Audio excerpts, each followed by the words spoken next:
Hello everyone. In the past week or two of our videos, we talked about what to expect at your naturalization ceremony, as well as what you must do as a naturalized citizen. Although we mentioned this topic briefly in our other videos, we wanted to explore denaturalization a little further. This is when your citizenship is taken away. I'm Raluca. As attorney, I provide immigration, estate planning, and family law services to my clients. Nina Clear, my marketing and office manager, is here with me. Thank you so much for your likes, shares, and comments as they help others to see our videos, and we really appreciate your support. Can you tell us how common it is for someone to lose their citizenship?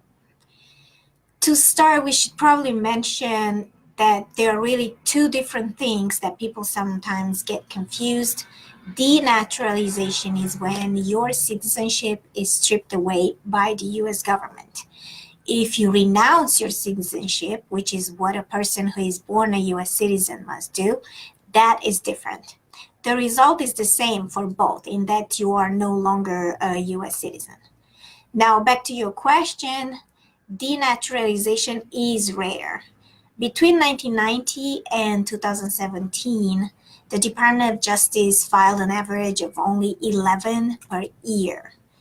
But since January 2017, USCIS referred at least 110 denaturalization cases to the Department of Justice for prosecution. The Department of Justice filed at least 30 denaturalization cases in the Federal District Court in 2017, twice the number of cases filed in 2016. So since Trump was elected, his administration has pushed for a more effective denaturalization task force. Keep in mind, this task force was starting during the Bush era, so it is not new, as some articles have suggested. What has changed is that denaturalization is being pushed more by and they hired more people for a new office in California to provide more staff to work on denaturalization specifically. So today, though, we're just going to focus on denaturalization, not those who have renounced their citizenship, right? Yes. As an immigration attorney, that is what I help a client with, to not lose their citizenship if they achieved it through naturalization. And what are the reasons that it may be taken away? There are several things that you must do or refuse to do in order to lose it. Number one, if during your application process you committed fraud or concealed relevant information. Can you give us an example? Sure. If you used a false name or had committed crimes that you hadn't disclosed, USCIS could strip you of your citizenship. This isn't usually merely lying, but has to be about a material fact. Using a false name to obtain citizenship is considered a material fact in most cases. And you said that USCIS could strip you of it. Can you explain how that happens? Sure. Denaturalization can only occur through a judicial order. So does that mean you have a court hearing? Right. You would have a trial that may be either criminal or civil. USCIS refers cases to the Department of Justice when there is sufficient evidence, and the Department of Justice files it in the federal court. If it is civil, they would file for revocation of naturalization, and if it's criminal, they would file for criminal denaturalization. And you mentioned there are several actions that might cause you to be subject to that process. So the first one was fraud. What else is there? Number two is if you refuse to testify to Congress. And that just sounds funny to me that you have to testify to Congress. Do all naturalized citizens agree to testify in front of Congress?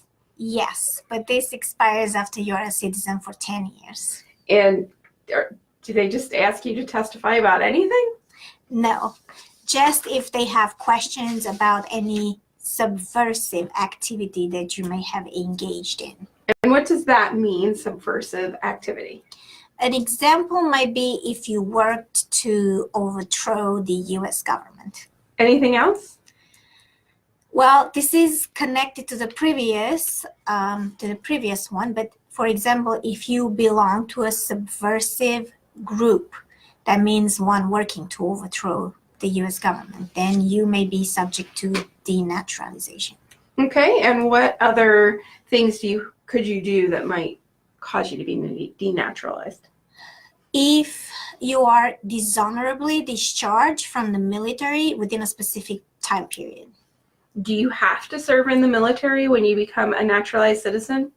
You don't have to unless you are drafted. But if you're part of the military, be sure you're not dishonorably discharged, especially if you became a citizen because of your military status. Which brings up a good point.